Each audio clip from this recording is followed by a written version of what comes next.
Mucho se habla de la relación entre nuestro cuerpo, nuestro cerebro y la mente, separados, juntos. ¿Qué pasa hoy en día con ese problema? La relación mente-cuerpo. Claro, yo creo que es casi un reflejo automático, ¿no?, de la gente, de pensar de que la mente y el cuerpo son dos cosas distintas. Y eso nos viene de lejos, ¿no? Pero, ojo, nos viene mucho de la tradición, de partida de la tradición cristiana, y del racionalismo bien dominante en Occidente, en que el pensamiento no puede estar ligado a la materia. Yo creo que el comienzo de la historia de las ciencias de la mente, llamémosla, que son las ciencias cognitivas, la mezcla entre cerebro, el estudio del cerebro, la psicología, etcétera.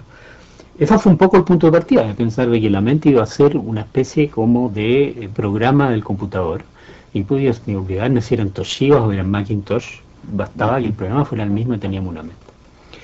Yo creo que una de las cosas que hoy día ha estado pasando los últimos 15, 20 años de estas disciplinas en las que yo estoy metido, es que hay un mensaje que todo el mundo debería comprender hoy por hoy, ¿no?, que esa historia del antagonismo o de la dualidad mente-cuerpo se acabó, que eso es puramente un reflejo adquirido, que desde el punto de vista científico, filosófico y culturalmente, más así en grande, no hay manera ni ninguna razón para confundirlo.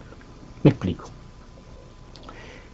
Decir que hay una especie de contradicción o de separación entre la mente y el cuerpo tendría que decir lo mismo que pensar que hay una contradicción entre el movimiento del caballo y sus patas. Sí, eso es absurdo, nadie va a decir eso. Bueno, pero equivale a lo mismo.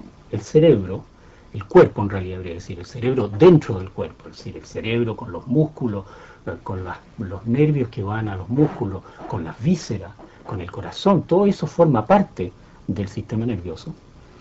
Cuando todas estas partes, todas estas neuronas se ponen en acción, como las patas de los caballos, tenemos un fenómeno que emerge, que es no el movimiento, sino la mente. Es decir, la capacidad de pensar, de recordarse, de percibir, etc. No hay menos o más conflicto en la relación entre los elementos de base y lo que surge de esos elementos de base, que en el caso del movimiento de las patas del caballo. Transpongamos la discusión a una metáfora social, ¿de acuerdo? Tú puedes decir, el fenómeno de qué es Chile o qué es Francia, ¿no? Bueno, sin duda es algo, porque la Francia puede ir al comercio, puede hacer la guerra, tiene toda una historia, fenómenos culturales, etc. Por otro lado, ¿qué es lo que es la Francia? Yo no lo encontré en ninguna parte, ¿no es cierto? Lo encuentro en la Francia, ¿dónde? Cuando los franceses se juntan a conversar, ¿no? En los pelambres, en los corredores, en los acuerdos, en las promesas, en que se hacen, esos agentes humanos en redes sociales, en ese tipo de interacciones en redes sociales, generan este fenómeno que llamamos la nación francesa, que, ojo, no es una cuestión inexistente, porque existe la Francia. Por otro lado, no está en ninguna parte. Nadie la va a ubicar en el cajón o en un depósito ahí a la salida de París. Con la historia del sistema nervioso es muy parecido. O sea, la mente, lo que nosotros experimentamos como nuestra mente, es como la Francia. Existe sin duda, yo te digo, buenos días, Eric, ahí tú tienes tus preferencias, tus deseos, tus recuerdos, todo. Sin embargo, nada de eso tiene una encarnación concreta como no lo tiene en la Francia, lo que no quiere decir que no exista. Existe muy concretamente porque te permite moverte en el mundo, ¿eh? Te permite hacer programas de televisión y ganar salarios. Pero la gracia ahora es que cuando miramos el fenómeno social uno tiene una idea, porque uno ve a la gente que conversa, uno ve cómo se hacen los negocios y las transacciones, entonces es un poquito tal vez menos abstracto de imaginarse cómo de estos actores sociales que son chiquititos, locales llamémoslo, emerge esta cosa grande que es un país. Entonces, la novedad, y este es el mensaje de novedad en la parte científica, es que recientemente hemos podido tener idea de cómo pasa eso mismo, esas reglas de pasaje entre lo local y lo emergente, lo global, en el sistema nervioso. Y el principio fundamental, que reemplaza la conversación y el pelambre, es lo que uno podría decir, para usar una metáfora que también, bueno, sirve como metáfora, es una metáfora musical, que es la armonía entre distintos partes, grupos del sistema nervioso del cuerpo. Es decir, cada grupo especial, por ejemplo, mi ojo, cuando recibe impresiones visuales, hace funcionar ciertas partes del sistema nervioso. Pero hay otras partes del sistema nervioso que se ponen activas, por ejemplo, cuando yo me recuerdo de qué día es hoy. ¿Ya? Ahora, ¿qué relación puede haber entre el ojo y ese recuerdo? Bueno, uno está por aquí y el otro está por acá en el sistema nervioso. ¿Cómo se ponen de acuerdo? ¿Cómo conversan? Bueno, es la idea de que en el fondo entran como en armonía literalmente porque oscilan. Hay una actividad eléctrica, que es lo que es propio del cerebro, su lenguaje, un lenguaje eléctrico, y en esta oscilación entran como en una sincronía muy exacta, muy precisa, y esa sincronía es casi como la sintonía entre instrumentos musicales, porque ahí también hay unas oscilaciones que se ponen como en alineamiento unos con las otras. Entonces, ese principio de sincronía es como la regla, es como la ley que nos permite pasar de estos actores chiquititos y locales, los que ven, los que hacen movimiento, los que tienen que ver con la emoción, los que tienen que ver con el recuerdo, la postura, todo, y se ponen de acuerdo, por así decir, a través de este sistema de las armonías oscilatorias. Y lo que resulta, este emerger, ¿ya? Es tú, yo.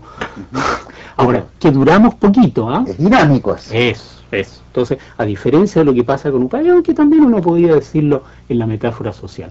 La Francia de hoy no es la misma, de esta mañana no es la misma que de la tarde, si entre medio, por ejemplo, ha habido, no sé, pues, si bombardearon Irak hoy día, ahí las cosas cambian. O la bolsa que se, o en fin, o Pinochet que está bajo arresto en Londres. Pero hay una melodía profunda en todo caso. Hay una melodía profunda que es el hecho de que este proceso continúa. Es decir, que a cada momento hay esta manera de acumularse de las armonías de distintas partes del sistema nervioso. Entonces, aquí estamos tú y yo, ¡pum! Después, este conjunto armónico que es la totalidad mente-cuerpo, se desarma, literalmente es otro descubrimiento genial. Que esta armonía intrínsecamente se pega y luego se despega de sí misma. O sea, no es una tendencia a quedarse pegado, porque si no yo sería como los catatónicos. Así. Pasa a otra música. Voilà. Y al mismo tiempo, intrínsecamente se desarma para pasar a otra música que le permite al organismo, que nos permite tener la fluidez de la vida. Que pasa una cosa, pues pasa otra cosa, pues pasa otra cosa. Y es el momento a momento. O sea, el mensaje aquí, que no es un mensaje fácil de que tampoco se publica todos los días en el Mercurio, que lo que nosotros experimentamos como nuestra mente, como nuestra conciencia, aunque tiene una continuidad en la acción, pero el contenido de cada momento es como emerger, deshacerse, emerger, deshacerse, emerger, deshacerse. Y hay otro concepto que tú tocabas ahí que me gustaría insistir un poco, que es el concepto de lo local y lo global, de estas reglas de pasaje.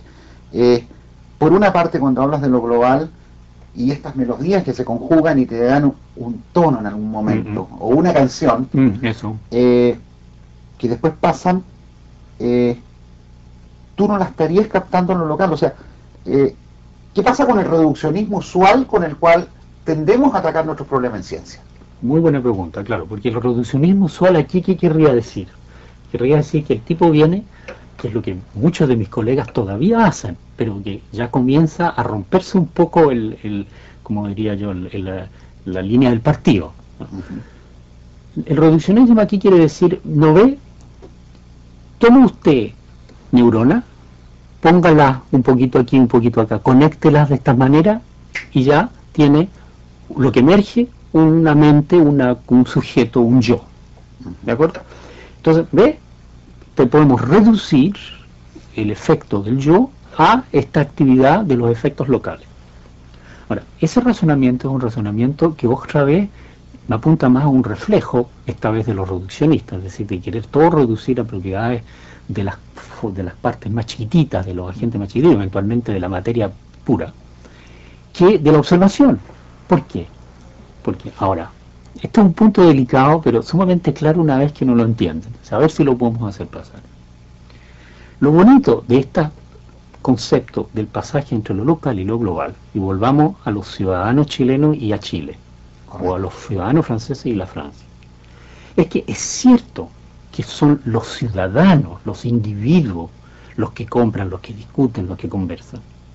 Pero ojo, al mismo tiempo, esta cosa inefable, que es la Francia o Chile, tiene un efecto sobre ellos, ¿no?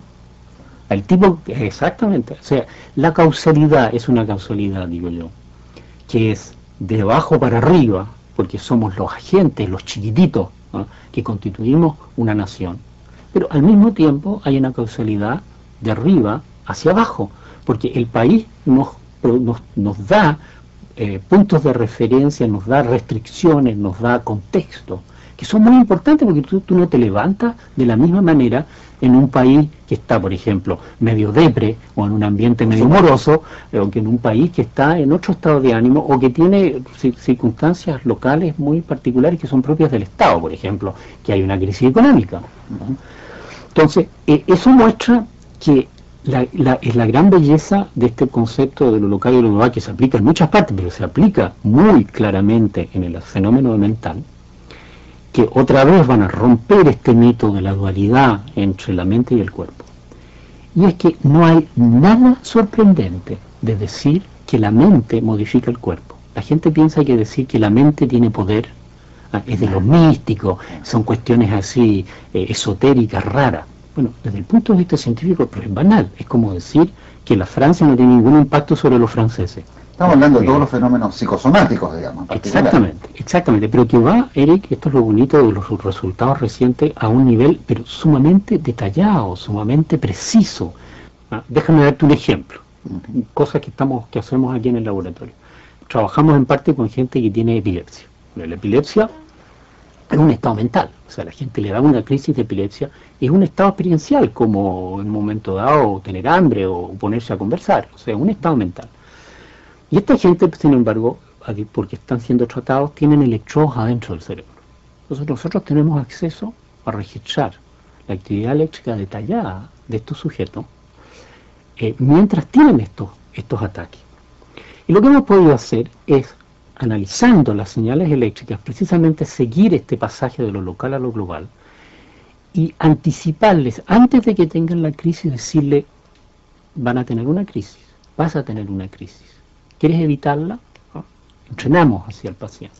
Y el paciente, lo bonito que tiene, el paciente lo que hace es que hace como un esfuerzo, ¿no? Dice, vamos a hacer algo, ¿eh? Y cada uno tiene su estrategia. Hay algunos que se ponen a pensar cosas, otros que se ponen a rascarse la guata. Mira, cada uno tiene su estrategia propia, pero lo importante es que a nivel del sujeto, el paciente, yo, monsieur epiléptico, me pongo a hacer algo que yo veo literalmente en mis registros eléctricos que afecta las neuronas que yo estoy registrando. O sea, ahí tú tenés el efecto mente-cuerpo, ahí visto sin ninguna cosa misteriosa, es claro y directo como los buenos datos de un buen experimento científico.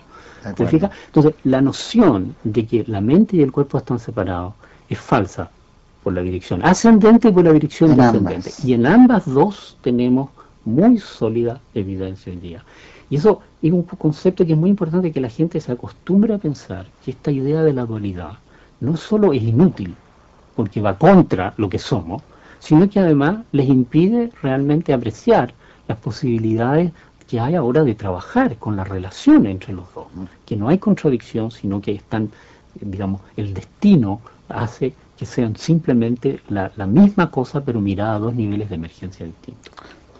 Continúo más o menos en lo mismo, también lo evocaste hace un rato, es el fenómeno que cuando aparece von Neumann, Max Kuhler con los computadores, estoy hablando de esa época, se instauró en una serie de científicos y tecnólogos la idea de que el cerebro, muy simplemente dicho, era como un computador.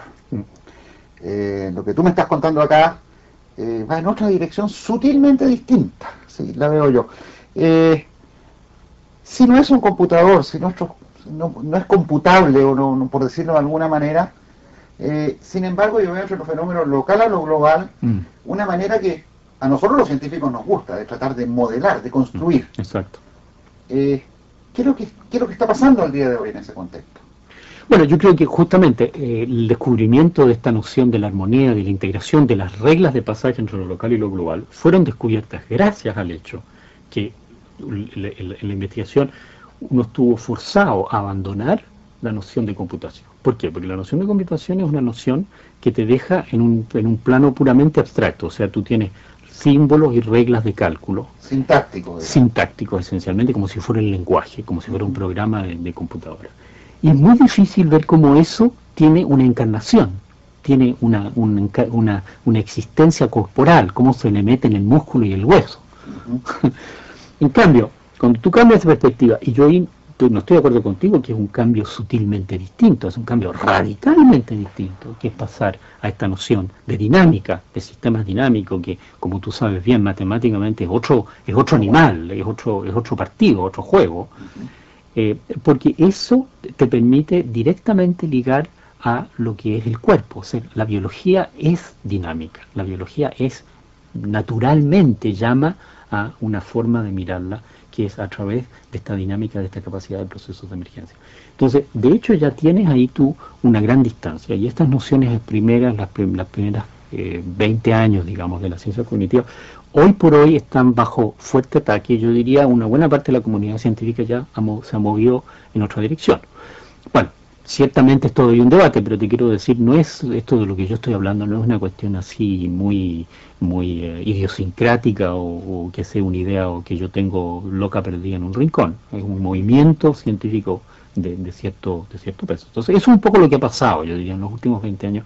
Ese concepto, ese cambio de mirada, que tal vez es difícil para el gran público apreciarlo, pero que es muy importante para mí, es una de las cosas más importantes, yo diría, en la ciencia del siglo XX, voy a ser bien alaraco, es el descubrimiento de la importancia de este pasaje de lo local y de lo global a través de esta mirada dinámica. ¿Por qué? Porque te resuelve toda clase de problemas de la naturaleza, en que no hay que hacer estas dualidades entre justamente la nación y los actores, la mente y las neuronas, las hormigas y el hormiguero, etcétera, etcétera, etcétera. O sea, resuelve una cantidad enorme de problemas. Entonces eso es una especie de revolución científica para mí que es de gran importancia.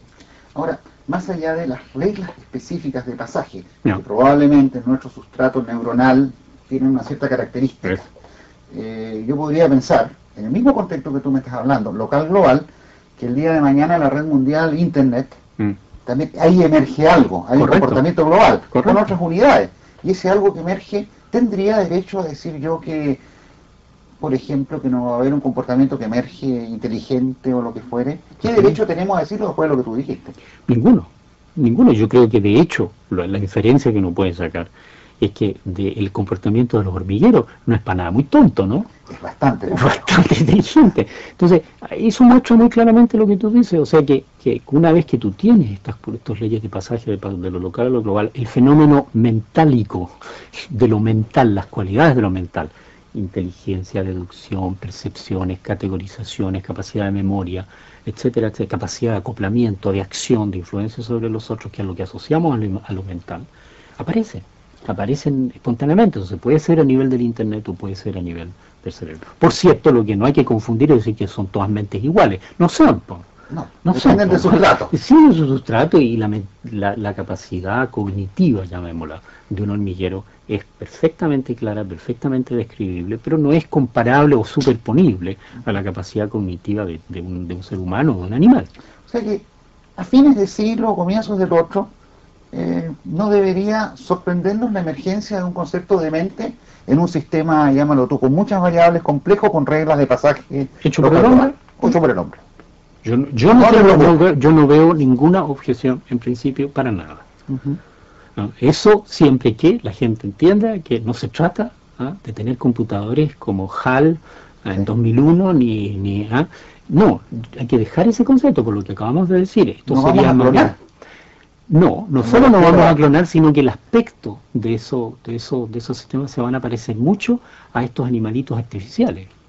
Así que van a tener que tener un cuerpo, van a tener que tener reglas de decir, van a ser agentes activos en el mundo, no van a ser estas tremendas máquinas encerradas así con una capacidad de deducción. La deducción, de hecho, todo lo que es el cálculo, lo que asociamos a las computadoras, es lo menos interesante para tener inteligencia en un sistema natural. Y la inteligencia artificial reciente lo muestra muy claramente, que la inteligencia en realidad es una inteligencia mucho más fuerte cuando es tácita, cuando es activa, cuando viene de la manipulación sensorimotriz del ambiente, suponte. Eso es mucho más importante que ni pensar de que va a reconocer todas las palabras del mundo, va a conocer todas las reglas del juego de ajedrez o todo lo que tú quieras. Eso es una inteligencia periférica y menor. La verdadera raíz de la inteligencia del ser vivo es estar en el mundo y manejarse en el mundo. Y eso es preconceptual, es prelingüístico. Eso en realidad es un mensaje para trivial. Fíjate que hace poco leía, me sorprendió mucho, pero tú tienes que conocerlo. Hay un tipo en París que D.A.N., el apellido, que ha trabajado mucho en ver cuáles son las nociones aritméticas que según Piaget estaban asociadas al lenguaje, aritméticas de base me refiero, no ecuaciones diferenciales o algo muy complejo, y sin embargo parece que es todo el producto de una historia probablemente entre evolutiva u otra, que tienen hasta algunos mamíferos que pueden diferenciar entre el 1, el 2, el 3, etcétera, pero a nivel de circuitería en el cerebro. Tú hablabas de construir, tú hablabas que nos deben sorprendernos este tipo de cosas, pero ¿qué significa eso? Porque hasta ahora tú hablabas del lenguaje. El lenguaje para nosotros... No, yo no hablaba del lenguaje. ¿Por qué me dices que hablaba del lenguaje? Yo no hablaba hasta ahora del lenguaje, yo hablaba justamente de todo lo que es típicamente mental, pero que no necesariamente implica lenguaje. En ese sentido me refiero, es decir, que no requiere lenguaje, lo que me trae a colación. Este otro ejemplo, seguro, que incluso el reino sacrosanto, aparentemente, ya que los números de la aritmética, que según Piaget y toda una escuela decía que requiere el concepto de lenguaje, aparentemente no es así tampoco. Así es. Yo creo que esa es otra de las cosas bien interesantes que toca lo que estábamos diciendo antes, es decir, que cuando hablamos de la mente, hasta ahora la mente siempre ha sido como a la Piaget, considerada como las primeras ideas del computador. Siempre nos vamos directo a la cosa abstracta, a las categorías y a los cálculos posibles. En cambio, lo que muestra todos estos resultados y que viene de esta mirada dinámica, es decir, encarnada de agentes activos en el mundo, es que gran parte de lo fundamental en el fenómeno mental en realidad viene simplemente de la capacidad de moverse en el mundo, como decía hace un momento. Ahora, eso moverse en el mundo, curiosamente, trae consigo una tal riqueza que cuando tú lo miras de afuera dices, pero sí, claro, ahí hay un concepto de número, o ahí hay un concepto de categoría, o ahí hay un concepto, por ejemplo, de aprendizaje que es tan sofisticado como el aprendizaje que hacemos en la escuela. Es decir, todas las grandes capacidades mentales empiezan a aparecer solitas. Y es por eso que hoy por hoy yo creo que lo que es específico de la mente humana es en realidad difícil de decir. ¿Qué de la mente humana no encontramos en los primates? Humor, ahí está. Emoción, ahí está. Altruismo, ahí está. Estoy hablando de las cosas que a la gente les toca. No vamos a hablar, por cierto, de emoción, de apego, de fantasía. Claro, siempre queda el lenguaje, ahí volvemos lo del lenguaje, que es cierto que el lenguaje humano es un punto singular en la evolución, y eso no hay tutía, digamos, eso es así. Pero el lenguaje aparece, me gusta siempre decirlo así, como la cereza encima del queque, que todo lo que es abstracto, todo lo que es cálculo, todo lo que es formal, todo lo que nos parece disociado a la gran inteligencia típica en las matemáticas, es la cereza en el helado, y que son como las puntas de las montañas, las nieves así en una cadena de montaña, ahí es lo que vemos, porque es lo más visible, pero debajo está la masa, que es lo que permite esta emergencia. Es por eso que no hay ninguna razón para pensar, desde mi punto de vista, como yo veo las cosas, que no hay conciencia, que no hay experiencia en todos los animales que nos rodean. Hemos hablado de seres vivos, de seres humanos, me hablas de primates, donde hay una historia. La palabra historia creo que es muy importante en esto, comparado con lo que usualmente trata de hacer, digamos de alguna manera, la ingeniería o la tecnología contemporánea, o mucha, ya no contemporánea tal vez, que es aislarse de la historia, concebir un plan y realizarlo. Nosotros tenemos por un lado gente que es completamente adaptacionista o evolutiva, que te dice que nuestro cerebro, o el de los primates superiores, es el resultado frente, comillas, a un óptimo evolutivo en un momento dado del medio ambiente que le tocó vivir al homínido en cuestión o al bicharraco en cuestión. Pero también no podemos dejar algo a la casualidad en esa historia, en un momento dado, en la evolución de nuestro cerebro, de lo que tú me estás diciendo, de nuestra mente, de lo local a lo global. Claro, yo creo que ahí tenemos que reformular un poco la cosa, Eric, en el sentido siguiente, que es cierto que, otra vez, el reflejo adquirido desde el buen Charles Darwin es que la evolución es una cosa de optimización, que es el más apto, que es el valor adaptativo mejor, que es lo que ha permitido que tal y tal sobreviva, que los otros están todos muertos. Entonces, esta noción optimacionalista o adaptacionista, como tú dices, de la evolución. Pero lo que hay que decir es que esa noción adaptacionista es una idea también, como la de la noción de que la mente es un computador, que ha sufrido mucho cambio en el último tiempo y que hoy por hoy una parte muy sólida de la comunidad científica no mira las cosas así. Que la evolución, en el fondo, funciona con presiones selectivas, es decir, hay un cierto efecto de condiciones de borde, digámoslo, que vienen del ambiente, de la situación del ambiente, y que claro, si llueve mucho, no llueve nada, no es lo mismo que si es un año normal, etcétera, etcétera. Pero que la gran parte de la historia bonita, creativa e interesante de la evolución en realidad es intrínseca, es decir, tiene que ver con las capacidades propias de los organismos de ir generando nuevas formas y nuevas diversidades. Cuando yo tengo una nueva generación, lo que sobrevive no es el óptimo, en realidad es un montón de gallos, de montones de descendientes que tienen estilos ligeramente distintos y que todos más o menos se las arreglan. Y entonces en la evolución hay una constante creatividad y que las formas que van apareciendo son formas que tienen mucho más que ver con las capacidades creativas intrínsecas, inmanentes a las especies, que a una especie de selección externa que viene del ambiente. Y es por eso que la naturaleza es más que nada una especie de barroco que de diseño germánico.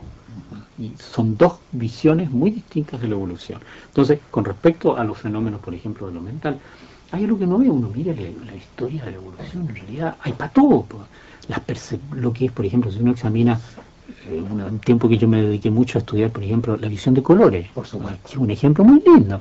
Esto tenés que caer, los pájaros, los peces, los insectos, las abejas, los primates, que son malos para eso, de hecho, pero los pájaros, que son una maravilla, y los primates superiores como nosotros, cada uno tiene su cuento de lo que es el color en el mundo, y cada uno tiene su manera de mirar el mundo como coloreado, y que, bueno, no hay ninguna, por cierto, contradicción, es como que cada uno se cuenta su historia, y son todas historias aceptables. Entonces, no es que el mundo nos imponga la versión políticamente correcta de lo que es el color en el mundo, porque si fuera así, o los pescados están equivocados, o los pájaros están equivocados, o nosotros estamos equivocados. Pero porque alguien tendría que tener la razón, por así decir. Pero nuestros sistemas son tan distintos, tan incomparables, inconmensurables, que en el fondo todos tenemos razón. Y es una cosa de tolerancia. Eso es muy lindo porque nos lleva una cierta humildad y tolerancia con respecto a lo que es lo real.